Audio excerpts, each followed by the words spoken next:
having me tonight. My name is Middleton. I represent Harris, Galveston, and Brazoria counties in your Texas Senate. And the legislature is actually not in session right now, so that means for the moment your life, liberty, and property are safe. Okay? Only in danger every other year when we're actually in session. And driving in tonight, I saw those signs out there, and that made me so excited about this next election, to see Maya Flores' sign out there, to see my friend Adam Hinojosa. Adam's here tonight. And we need him in the Texas Senate, by the way. We need Adam in the Texas Senate. And don't forget about what's happened in this state with election integrity, right? We know that of the 630,000 votes that President Trump got in 2020, 90,000 of them came from here in Hidalgo County. 90,000 of those votes. So Hidalgo County is our red line for this state, to save this state and save conservative values for all Texans. And there are conservative organizations all over Texas, county chairs, county parties, and we all know the great work that Hidalgo County does to save not just our state, but our entire nation. So thank you, and God bless you for that. My wife Macy could not be here today. We're blessed with 4 little kids, 3 boys and a girl, Martha Ann, our baby. She's got me wrapped around her finger. She calls me Daddy. I'm not going to be telling her no very much. I think she's probably also our ticket to not be put in a nursing home. She can take care of us. I don't think those boys are taking care of us.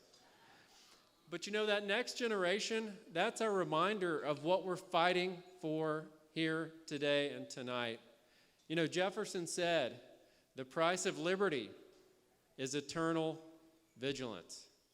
Well, you here tonight, you are that vigilant that are fighting for those same values, those God-granted freedoms that we won on that battlefield on April the 21st, 1836 in San Jacinto. Those are the same values you're fighting for here tonight. But we've got to stand up in a big way. We got to stand up for our kids, to protect them from sexualization and indoctrination. And by the way, God only made 2 genders, male and female. And that's it. And that leads me to something important that's going to happen tomorrow. Tomorrow, the Save Women's Sports Act goes into law in the great state of Texas.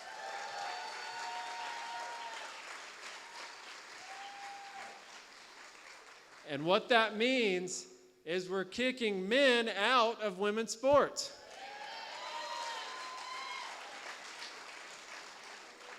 And look, this is so important because too many generations of women have fought too hard for the opportunity to compete.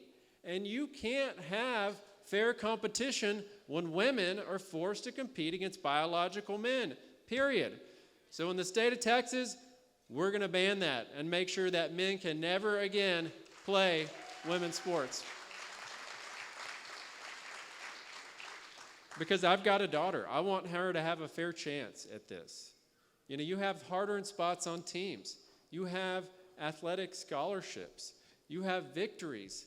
You have records. You have all these things that are being stolen from women because of this crazy agenda out of Washington, D.C., where they can't even tell the difference between male and female. Here's something else the left has forgotten. Our children belong to parents and not the government. They seem to have forgotten that, by the way, and that's why it's so important to empower the parents of this great state to decide which educational options work best for their child's unique needs. And this is something that's near and dear to my heart, to my wife's heart. It's actually what got me involved with conservative public policy long before I ever considered running for office.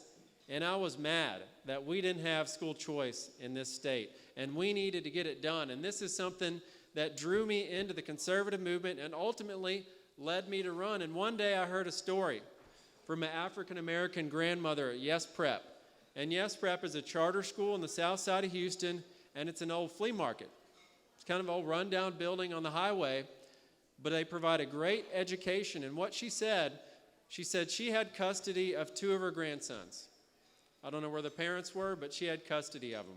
And she said one of them was in Yes Prep because they had won the lottery to go there. So she had that chance at school choice. And she said, that grandson, he's doing great. I have no worries about his future. He's learning, he's excelling. But then her other grandson did not win the lottery to go there and did not get school choice. And she said, you know what? He is on a path to go to prison, unfortunately. That should never happen in this great state, and that is why we need school choice for every child, and I'm going to fight for that this October.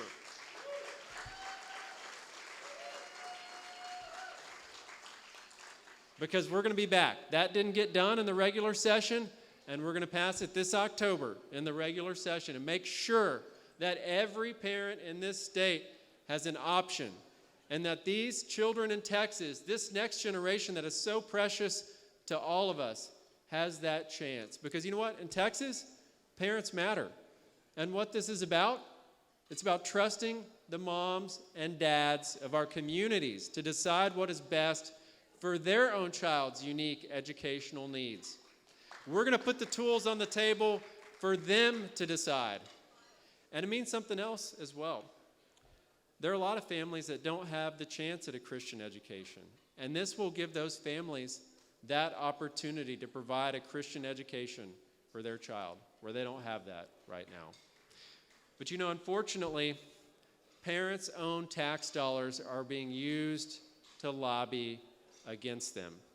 Taxpayer-funded lobbyists have branded parents as domestic terrorists to be investigated under the Patriot Act. I'm sure you saw that, what Biden did.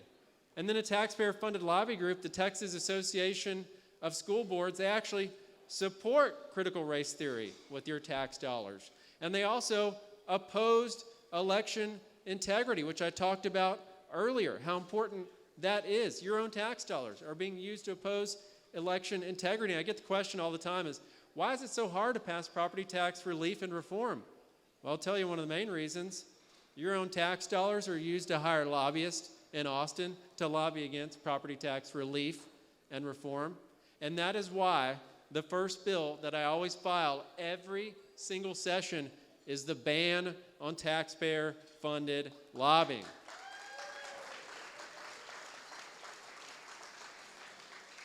We've got to get that done. We've got to stop this situation where your tax dollars are being used to lobby against you. Parents' tax dollars are being used to lobby against them. And what this bill will really do, it'll pull the plug to drain the Austin swamp. And that's why we need to get that done. And I never dreamed that we would have to fight this hard for common sense policies like, hey, let's everyone have the right to make a living and feed their family. But we're having to fight that fight because of the job-killing policies from Democrats, whether that's the COVID lockdowns that punish small businesses, to Bidenflation that's making people not be able to afford to live in their home and feed their family, to actually where they're targeting Texas right now with the Green New Deal. They're targeting this great state, and actually in that process they're rewarding China. And they want to eliminate millions of high-paying jobs in the oil and gas industry and end America's energy independence. And I know how important the ag industry is to Hidalgo County. They want to create land banks as well and tell farmers what they can farm. You know what? Not on our watch and not in Texas. That's never going to happen here.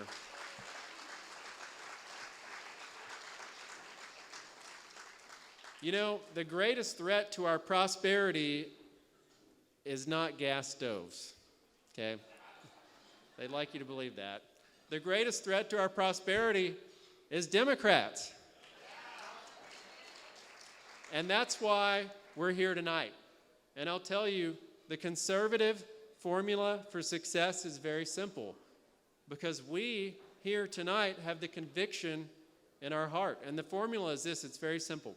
Work hard, do the right thing, and leave the results to God. And that is how Texas leads the charge to take this country back.